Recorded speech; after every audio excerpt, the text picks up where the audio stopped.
북한이 어제 오전에 평양 일대에서 발사체 쏘아 올렸죠. 의도 그리고 앞으로 전망까지 좀 짚어보겠습니다. 양무진 북한대학원대학교 교수 나오셨습니다. 안녕하세요. 네, 안녕하십니까. 자, 어제 발사체는 ICBM일 가능성이 높다 이렇게 봐도 되는 겁니까? 저도 뭐 이 ICBM 가능성이 높다. 다시 말해서 화성 17형. 네. 그 근거로서 이 지난해죠.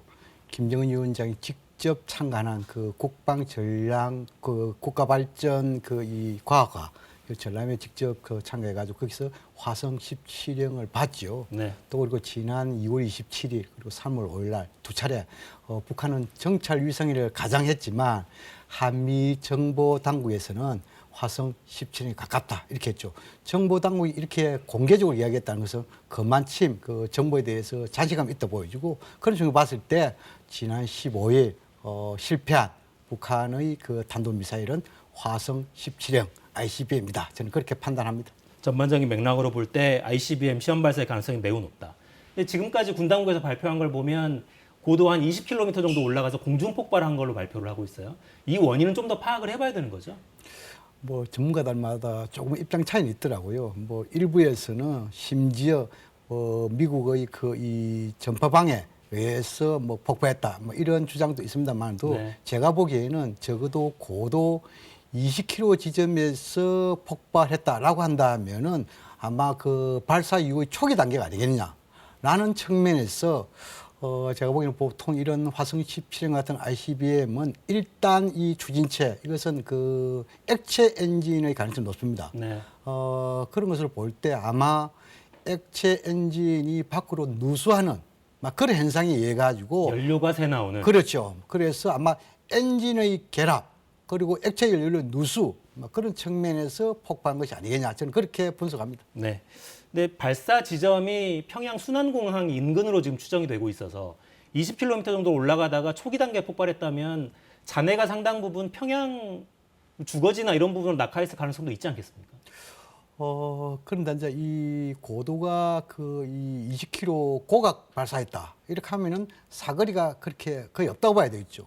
또 그리고 이 평양 그 이 순안 일대라고 한다면 주로 공항이기 때문에 거기는 뭐 인적이 그렇게 좀 드문이고 또 건물도 별로 없겠죠.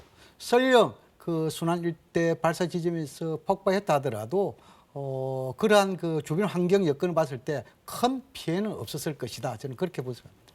다행이네요. 네. 근데 만약 성공했다면 이 미사일은 어떤 특성을 갖고 있는 미사일입니까? 이 전문가들이 화성 17형은 길이가 약 24m 된다. 또 그리고 직경이 2.4m 된다. 그리고 이 사거리가 13,000km 이상 간다.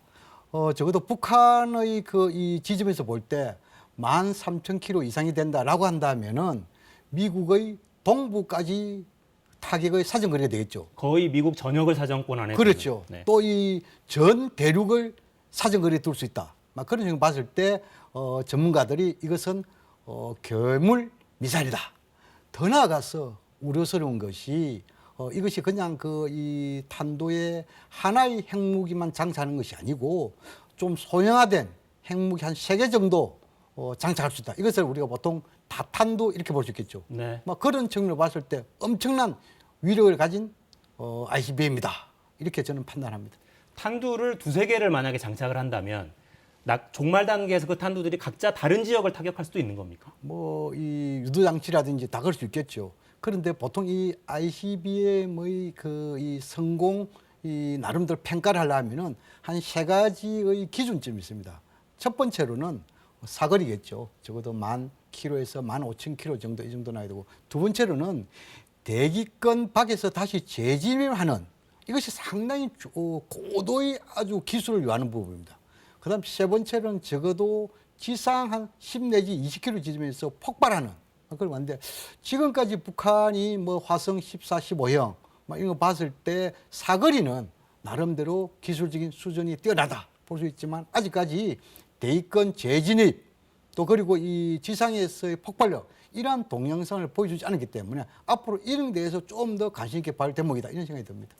발사 의도는 뭐라고 봐야 됩니까? 지금 말씀하신 걸 보면 이 미사일 기술을 완성하는 과정까지도 갈 길이 멀기 때문에 미사일 체계를 완성하기 위해서라도 시험을 계속할 필요도 있어 보이기도 하고요. 정치적인 의도도 있을 수도 있겠고. 그렇습니다. 이제 이 다탄도 이러하니까 이것은 뭐냐니까 적어도 그 핵무기를 이 해가지고 이 전략 무기이기 때문에 상당 부분 파괴력이 있겠죠. 이것이 이제 이 대기권 안에 들어와가지고 적어도 지상에서 보면은 몇 군데 한 군데만 집중하는 것이고 몇 군데를 떨어지고 그래서 다탄도 장착 위력이 있다는 거 아닙니까?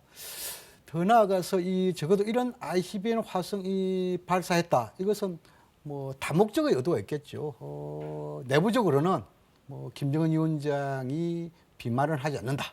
국방력 강화 뭐 이런 볼 수 있고 또 미국에 대해서는 존재감 과시라는 측면이 있겠죠. 다시 말해서 이 북한이 이런 그 미국의 대륙 전체를 사정거리에 두는 뭐 이런 측면으로 봤을 때 미국에게 좀 뭐랄까 대북 적대의 정책 폐기를 압박하는 막 그런 측면이 있고 또 하나는 적어도 이 북한에서 이렇게 발사하면서 좀 뭐랄까 살라미 전술 이런 게 보인단 말입니다. 예를 들어 가지고 이런 화성 17형을 보통 발사한다면은 한 투샷 2단계로 쏘면 되거든요.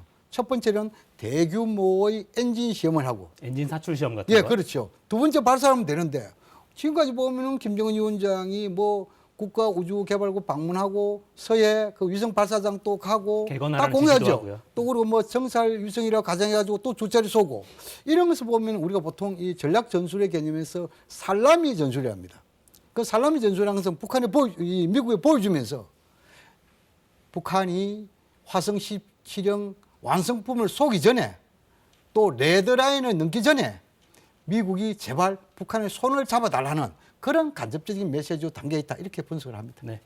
일단 어제 발사 시도는 실패한 걸로 지금 추정이 됩니다. 그러면 화성 17형을 재발사를 할 걸로 예상을 해야 됩니까? 아니면 이건 좀 더 다듬어야 될 것 같으니 다른 미사일, 다른 전략 무기를 또 시험할 가능성이 높다고 봐야 되겠죠. 북한이 과거에도 미사일을 수차례 쏘면서 이 공중에서 폭파한 사례들이 많이 있습니다. 그런 그 이후의 그걸 보면은 재발산 사례가 좀 더 많다 이렇게 보여지거든요. 라고 한다면은 아마 이번에 그 엔진 실험 결함이 아주 심각하고 이것이 보완하는데 시간이 걸린다라고 한다면은 아마 다른 미사일을 좀 더 또 발사하지 않게 보여지고 그러나 뭐 결함이 그렇게 많은 그 보완에서 시간 안 걸린다라고 한다면은 아마 조만간에 다시 화성 17형 여기에 대해서 성능 시험을 하지 않겠느냐 저는 그렇게 전망을 합니다. 예측해 볼 만한 어떤 특정한 시점 같은 게 있을까요? 그래서 지금은 이제 가장 가까운 시기라고 한다면 이것은 뭐 화성 17형 완성품입니다. 한미 합동 군사 훈련이 예정돼 있고 또 북한의 그 김일성 주석의 생일이죠. 이른바 태양절이라고 하는.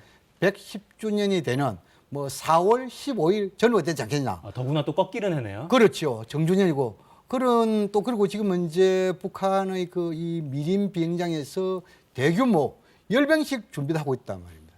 그래서 4월 15일 날 열병식 이것을 하면서 또 새로운 미국을 보여주고 또 더 이어가지고 하나의 북한식으로 축포 이러면서 화성 17형을 발사할 가능성이 높다. 그런데 단지 미국이 그 전에 북한을 좀 더 자극한다는 거. 다시 말해서 새로운 대북 제재 계례안을 채택하면서 시행을 한다든지 또 김정은 위원장이 직접 검토하면서 인권 운운하면서 비판한다든지 또 한미 군 당국이 빠르게 한미 군사훈련 날짜를 확정한다든지 이렇게 된다면은 4월 15일 이전에 발사할 가능성 배제할 수 없다 이런 생각이 듭니다. 일부에서는 ICBM 실험과 핵실험은 거의 패키지처럼 왔다 갔다 같이 해서 핵실험 가능성도 배제할 수 없는 거 아니냐 이런 전망도 나오더라고요. 그렇습니다. 뭐 북한이 폭파 해제됐다는 그 이 풍계리 핵실험자 뭐 지금 현재 거의 복구를 하고 있다 이렇게 보여지고 보통 전문가들이 이 ICBM과 핵실험은 한 세트다 이렇게 보고 있습니다. 그런 점을 볼 때 북한이 화성 17형의 ICBM을 발사한다면은 곧 이어서 풍계리에서 핵실험으로 가지 않을까 이렇게 조심스럽게 전망이 됩니다. 야, 이게 진짜 2017년 상황으로 그냥 한순간에 돌아가는 건데 더구나 지금 한국은 권력 교체기고요. 미국 입장을 또 보면 우크라이나 사태가 계속되고 있고 또 이란 핵 협상도 마무리되지 않은 국면이란 말이죠. 이런 상황에서 북한이 계속해서 살라미 전술을 쓰면서 우리를 좀 봐달라. 제발 우리가 만족할 만한 카드를 내놔달라. 이렇게 요구할 수밖에 없는 흐름이라고 보십니까? 그렇습니다. 뭐 제가 그 중간쯤 말씀을 드렸지만도 김정은 위원장의 입장에서는 다목적의 의도가 있겠죠. 관심 끌기, 또 그리고 존재감 가시, 또 빈말을 하지 않는다. 또 그리고 지금 이제 빈말을 하지 않는 측면에서 화성 17형으로 추정되는 이 발사체를 세 차례 발사를 봤을 때 아마 북한 입장에서는 아직까지 미국의 입장 변화가 보이지 않고 또 이 남측인 우리 측도 권력 개척이에 대해서 좀 더 북한 문제에 관심을 끌기 위해서 아마 이러한 그 미사일 발사는 좀 뭐랄까 당분간 계속하지 않을까 이렇게 전망을 합니다. 네. 이제 출범하는 새 정부는 대북 강경론 쪽에 좀 더 기울어 있는 것 같아요. 지금 상황 관리를 하려면 어떤 게 좀 신경을 써야 되겠습니까? 첫 번째로는 지금 이제 외교안보 통일 문제가 아주 엄중한 사안이 아니십니까? 그렇다면 당선자 측에서 빨리 외교안보 통일 분야의 TF팀을 꾸려가지고 현 정부의 협조하에 한반도 상황을 안정적으로 관리하는 것이 필요하다. 두 번째로 더 중요한 것은 지금은 이제 윤석열 당선자 측의 대북 정책 관련해서 뭐 원칙적인 이야기를 많이 하고 있지 않습니까? 그런데 그 원칙적인 이야기에 있어 가지고 자유민주주의 체제 이렇게 이야기하고 있습니다. 그러나 남북 관계에 있어서는 자유민주주의 체제 이것은 기본이잖아요. 남북 관계에서 가장 중요한 것은 원칙보다도 정신입니다. 네. 정신이라는 것은 뭐냐 이렇게 상호 존중의 정신입니다. 그래야만이 남북 관계 해결할 수 있고 또 하나 강조한다면은 과거 경제 사례에서 대화 속에 해법이 있고 대결 속에 해악이 있다. 이것을 좀 더 새로운 정부 출범 당선자에서 좀 더 상기했으면 싶습니다. 네. 인수위에서 오늘 말씀 좀 들었으면 좋겠네요. 자, 양무진 교수였습니다. 감사합니다. 저는 내일 돌아오겠습니다. 4시엔 사사건건.